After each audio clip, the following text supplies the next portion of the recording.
Carta de São Paulo aos Gálatas, capítulo 2, versículos de 11 a 16. Quando Kéfas chegou a Antioquia, eu o enfrentei abertamente, pois era censurável. Antes que viessem alguns da parte de Tiago, ele costumava comer com os pagãos. Quando chegaram, ele se retraía e se afastava por medo dos judeus.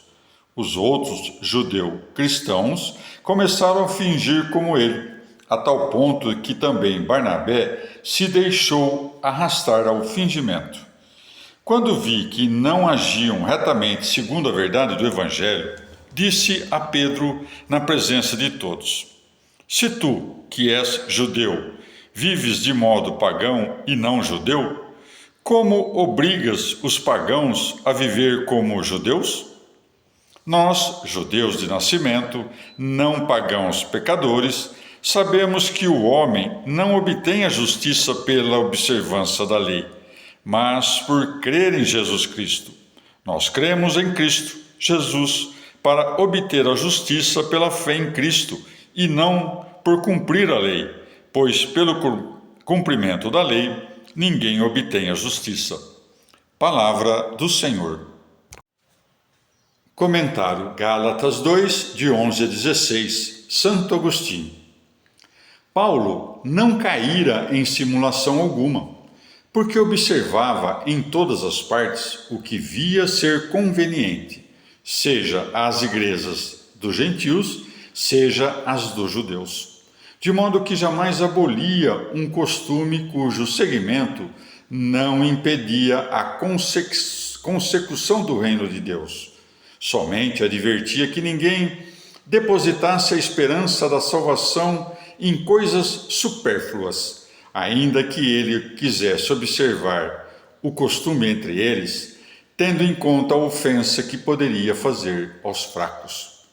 Conforme diz aos Coríntios, foi alguém chamado à fé quando circunciso?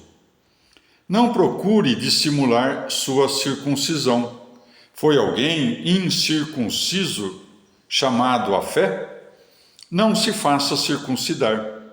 A circuncisão nada é, e a incircuncisão nada é.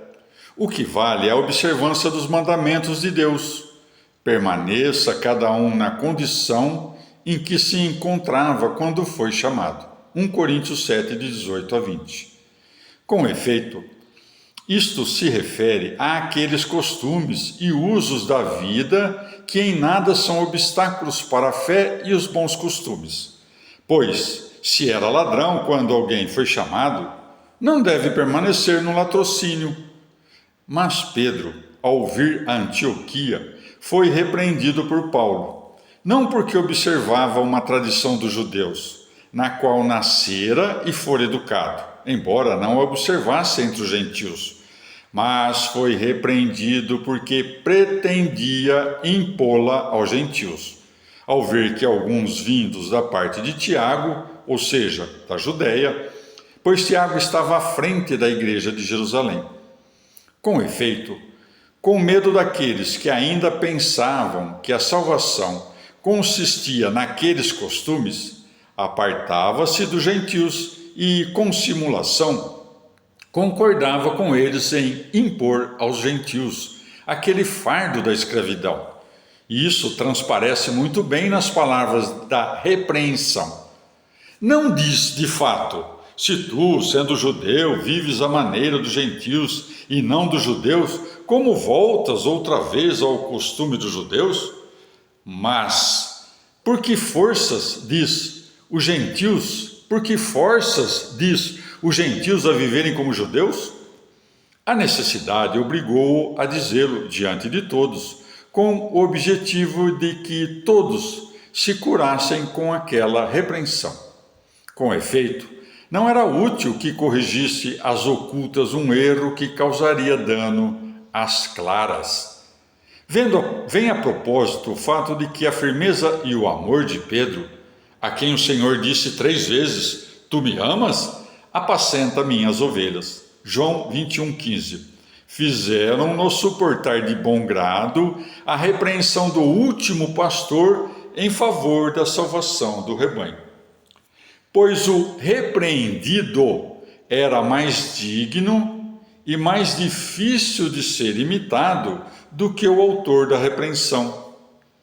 Com efeito, é mais fácil ver o que é preciso que tu corrijas em outro e corrigi-lo censurando-o ou repreendendo-o, do que ver o que em ti é preciso corrigir e de bom grado seres corrigido por ti mesmo, quanto mais por outro.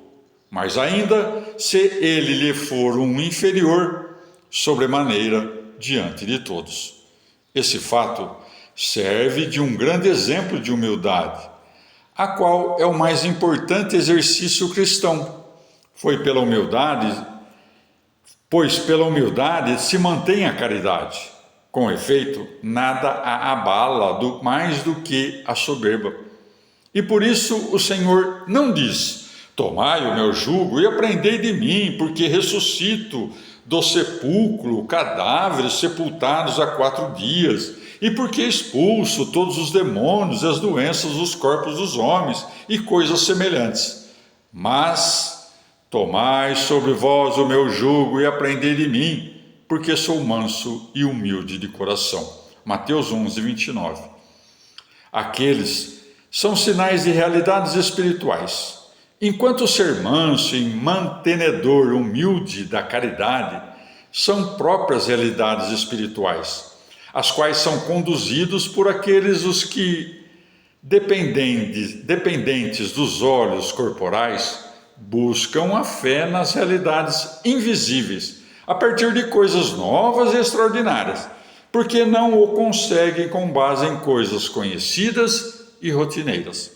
Portanto, se aqueles que obrigavam os gentios a viverem à maneira dos judeus tivessem aprendido a ser mansos e humildes de coração, o que Pedro aprendera do Senhor, pelo menos seriam estimulados a imitar homem tão importante, ao ser repreendido, e não pensariam que o Evangelho lhes foi dado como um débito à sua justiça, mas sabendo, entretanto, que o homem não se justifica pelas obras da lei, mas pela fé em Jesus Cristo, para poder cumprir as obras da lei, não seu mérito, mas a graça de Deus, que o ajuda em sua fraqueza. Também não exigiram dos gentios observâncias carnais, mas saberiam que poderiam cumprir as obras espirituais da lei, pela própria graça da fé.